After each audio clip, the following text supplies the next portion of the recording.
Sebuah kota kuno di Cina tenggelam selama puluhan tahun. Bagaimana kondisinya saat ini? Ribuan tahun lalu budaya Cina telah berkembang sedemikian tinggi.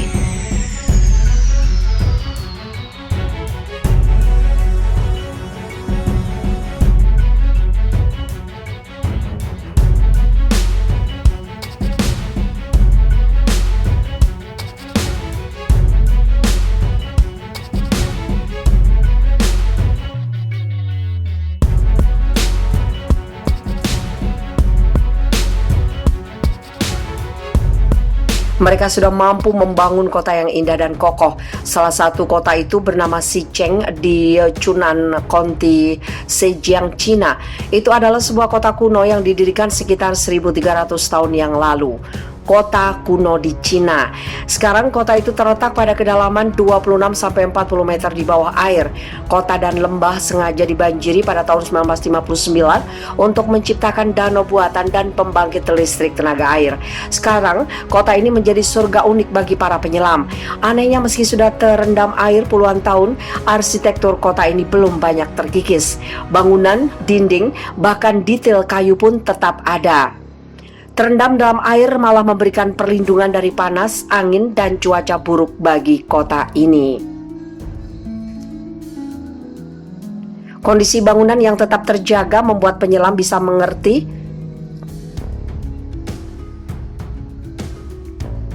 seperti apa tingginya peradaban Cina 1300 tahun yang lalu.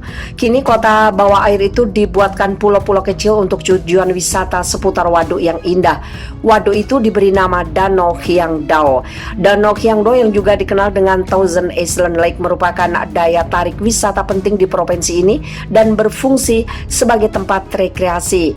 Pemandangan pegunungan ini memang indah dan patut dikunjungi. Kota di bawah air tersebut bisa dikunjungi kapan saja. Provinsi itu berada di zona iklim subtropis yang memiliki 4 musim yang berbeda. Jadi akan sangat menyenangkan dan unik untuk berkunjung ke sana, yaitu musim kering, hangat, cerah, dan penuh warna. Untuk menuju kota bawah air itu bisa naik bus dari Hangzhou, Huangshan, dan Anhui yang sering pergi ke danau tersebut. Kota dan lembah sengaja dibanjiri pada tahun 1959 untuk menciptakan danau buatan dan pembangkit listrik tenaga air. Sekarang, kota ini menjadi surga unik bagi para penyelam. Anehnya, meski sudah terendam air puluhan tahun, arsitektur kota ini belum banyak terkikis. Bangunan, dinding, bahkan detail kayu pun tetap ada. Terendam dalam air malah memberikan perlindungan dari panas, angin, dan cuaca buruk bagi kota ini. Kondisi bangunan yang tetap terjaga membuat penyelam bisa mengerti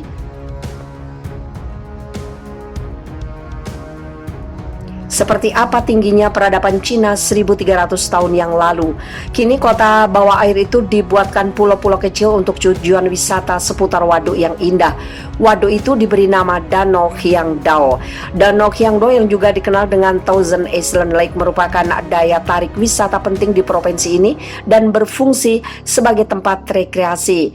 Pemandangan pegunungan ini memang indah dan patut dikunjungi. Kota di bawah air tersebut bisa dikunjungi kapan saja. Provinsi itu berada di zona iklim subtropis yang memiliki 4 musim yang berbeda. Jadi akan sangat menyenangkan dan unik untuk berkunjung ke sana, yaitu musim kering, hangat, cerah, dan penuh warna. Untuk menuju kota bawah air itu bisa naik bus dari Hangzhou, Huangshan, dan Anhui yang sering pergi ke danau tersebut.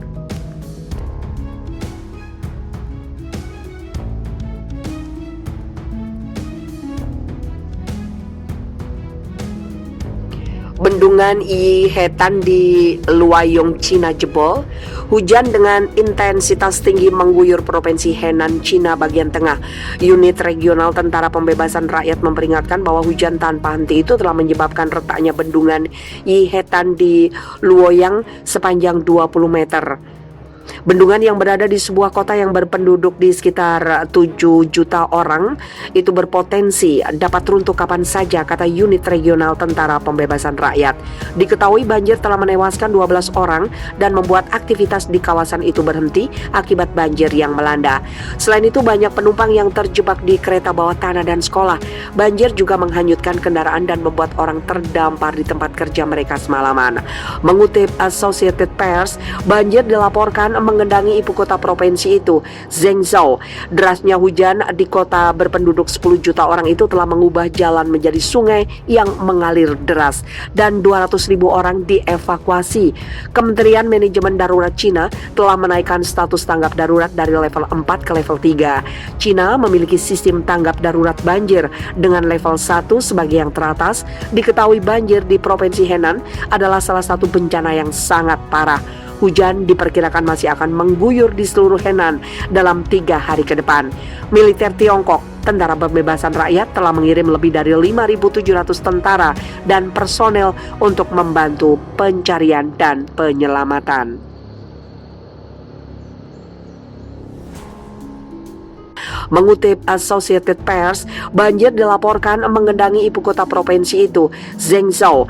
Derasnya hujan di kota berpenduduk 10 juta orang itu telah mengubah jalan menjadi sungai yang mengalir deras dan 200.000 orang dievakuasi. Kementerian Manajemen Darurat Cina telah menaikkan status tanggap darurat dari level 4 ke level 3. Cina memiliki sistem tanggap darurat banjir dengan level 1 sebagai yang teratas. Diketahui banjir di Provinsi Henan adalah salah satu bencana yang sangat parah. Hujan diperkirakan masih akan mengguyur di seluruh Henan dalam 3 hari ke depan.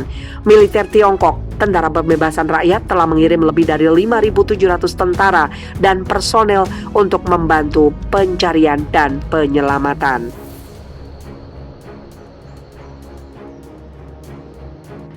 Bendungan yang berada di sebuah kota yang berpenduduk di sekitar 7 juta orang itu berpotensi dapat runtuh kapan saja, kata unit regional Tentara Pembebasan Rakyat. Diketahui banjir telah menewaskan 12 orang dan membuat aktivitas di kawasan itu berhenti akibat banjir yang melanda. Selain itu, banyak penumpang yang terjebak di kereta bawah tanah dan sekolah. Banjir juga menghanyutkan kendaraan dan membuat orang terdampar di tempat kerja mereka semalaman. Mengutip Associated Press, banjir dilaporkan mengendangi ibu kota provinsi itu, Zhengzhou. Derasnya hujan di kota berpenduduk 10 juta orang itu telah mengubah jalan menjadi sungai yang mengalir deras dan 200.000 orang dievakuasi. Kementerian Manajemen Darurat Cina telah menaikkan status tanggap darurat dari level 4 ke level 3. Cina memiliki sistem tanggap darurat banjir dengan level 1 sebagai yang teratas. Diketahui banjir di Provinsi Henan adalah salah satu bencana yang sangat parah. Hujan diperkirakan masih akan mengguyur di seluruh Henan dalam 3 hari ke depan. Militer Tiongkok, Tentara Pembebasan Rakyat, telah mengirim lebih dari 5.700 tentara dan personel untuk membantu pencarian dan penyelamatan.